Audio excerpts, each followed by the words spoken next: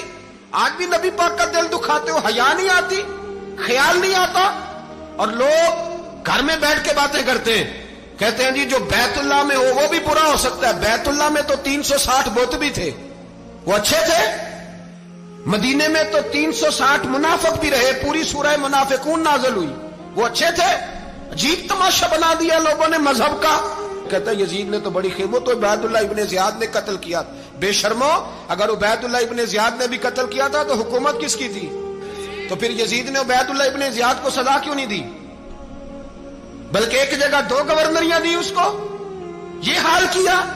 بلکہ سنو کہ یزید چھڑیاں مار رہا تھا، چھڑیاں امام حسین کے لبوں پہ۔ تو نعمان بن بشیر صحابی تھے، بول پڑے، کہنے لگے یزید بدبخت، ہاتھ پیچھے اٹھا، مجھے اللہ کی عزت کی قسم میں نے سینکڑوں بار نبی پاک کو ان ہونٹوں کو چومتے دیکھا ہے۔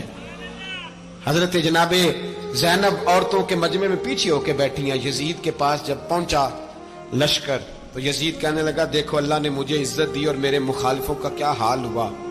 تو بی بی زینب بول پڑی، اتنے صدمے سہے پر آواز توانا ہے، جاندار ہے، جاندار۔ ہمارا کسی بندے سے جائیداد کا رٹا نہیں، ہم تو چاہتے ہیں امت اکٹھی ہو جائے، لیکن جو بندہ نبی پاک کی ماں کو دوزخی کہے، حضور کے باپ کو جہنمی کہے، یزید کو امیر المومنین کہے، اس کے ساتھ اتفاق رائے کر لیا جائے، یہ مذہب ہماری سمجھ میں نہیں آتا، بالکل نہیں آتا، قطعاً نہیں ہماری سمجھ میں آتا۔ کیسے اتحاد کر لیا جائے؟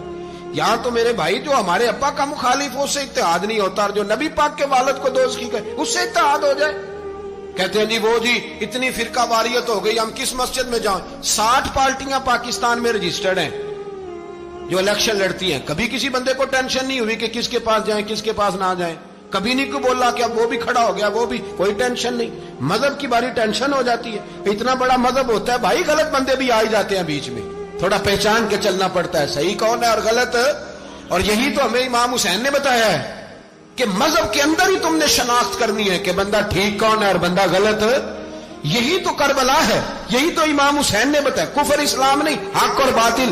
تو سمجھیے گا حضرت سیدہ زینب نے جب سنا نا کہ یہ کہہ رہا ہے کہ مجھے اللہ نے عزت دی، تو جناب زینب بولی، نعمان بن بشیر کہتے ہیں بی بی بولی، اتنے صدمے ہیں پر جناب زینب بولی اللہ اکبر، اس انداز میں بولی کہ پہلے قرآن مجید کی آیت پڑھی، کہنے لگی وَتُعِزُّ مَن تَشَاءُ وَتُذِلُّ مَن تَشَاءُ بِيَدِكَ الْخَيْرُ إِنَّكَ عَلَىٰ كُلِّ شَيْءٍ قَدِيرٌ۔ اور پھر کہنے لگی یزید تو بکتا ہے، کہتا ہے کہ تو عزت والا ہو گیا، یہ تیری حکومت ہے، 4 دن گزرنے دے، تجھ پہ کوئی لعنت بھی نہیں برسائے گا، اور میرے بھائی کا قیامت تک ممبروں میں اور خطبوں میں ذکر ہوا کرے گا، وقت گزرنے دے۔ جب جناب بی بی زینب بول رہی تھی تو حضور کے ایک نابینا صحابی پاس بیٹھے تھے، جناب نعمان بن بشیر کا ہاتھ ہلایا، ہلا کے کہنے لگے کیا علی آ گئے؟ تو علی کی آواز لگتی ہے، جبریل امی بول رہے ہوں جیسے، حکمت کے گوہر رول رہے ہوں جیسے، دربار دمشق میں بی بی زینب کا خطاب، منبر پہ علی بول رہے ہوں جیسے۔ میرے بھائی بس کربلا والا قافلہ تو مدینے پہنچ گیا، 3 سال یزید نے حکومت کی، شرابیں عام ہو گئیں، مکے پہ حملہ ہوا، خانہ کعبہ کا غلاف جلا، مدینے پہ اس نے حملہ کیا، 3 دن مسجد نبوی میں اس نے گھوڑے باندھے، مسجد نبوی میں صحابہ کو نکال کے اپنا اس نے امام مقرر کیا، لیکن پھر امت نے اسے قبول نہ کیا، پھر وہ رسوا ہوا اور آج تک وہ رسوا ہے۔ لیکن امام حسین کا نام کل بھی زندہ تھا اور آج بھی۔ درس یہ ہے، درس یہ ہے، پیغام یہ ہے، پیغام یہ ہے، یاد رکھو موت تیزی سے آ رہی ہے، ہمارے ساتھ والے دائیں بائیں والے سب چلے گئے، اسی طرح نمبر لگے گا، ایک دن اعلان ہوگا۔ ضمیر کے قیدی بن کے زندگی نہ گزارو، بالکل نہ گزارو، یہ تھوڑی سی زندگی ہے، دنیا سجن المومن۔ حق بات کرو، حق پہ ڈٹنا سیکھو، دین سمجھو، خبردار رسول پاک صلی اللہ علیہ وسلم کے دین میں ظالم، جابر، فاسق، فاجر کی کوئی گنجائش قطر نہیں ہے۔ اپنے آپ کو سمیٹو، اپنے آپ کو سنبھالو، دین میں اپنا کردار ادا کرنے کی کوشش کرو، دین طلب کرتا ہے ہم سے کہ ہم نے دین کو کیا دیا ہے. امام حسین نے سارا گھرانہ دین کے لیے دے دیا. ہمارا جو بچہ کسی کام کا نہیں رہتا اسے مدرسے داخل کراتے. ہم نے دین اتنا کمزور کر دیا ہے کہ عالم اگر شور نہ کریں، عالم اگر شور نہ کرے، زور نہ کرے، گھٹن والا ماحول ہو گیا. مذہب کی پوزیشن کمزور کر دی. اب جہاں تک اس بات کا تعلق ہے جی فرقے ہو گئے، تو میرے بھائی یہ کوئی اتنی خطرناک بات، یہ کوئی اتنا مشکل معاملہ نہیں ہے. یہ تو امام حسین نے بتا دیا تھا کہ یزید کے طور پر ایک غلط فرقہ کھڑا ہو گیا ہے، لہذا اس کا مقابلہ کرنا ہے. اس میں کوئی بری بات ہے؟ لیکن ایک سبق ہے بزرگوں کا کہ اگر سچی بات بھی نہیں کرنی تو پھر اس منبر کا حق ادا نہیں ہوتا. جو سچ بولے وہ حسینی ہے، جو ظالم کے سامنے کھڑا ہو جائے وہ حسینی ہے. جو مصلحت کوش ہو، جو کہے ٹائم نہیں، گراؤنڈ ریالٹی نہیں، حالات نہیں، طبیعت نہیں، موقع نہیں، تو ابھی امام حسین کے پیغام کو نہیں سمجھا.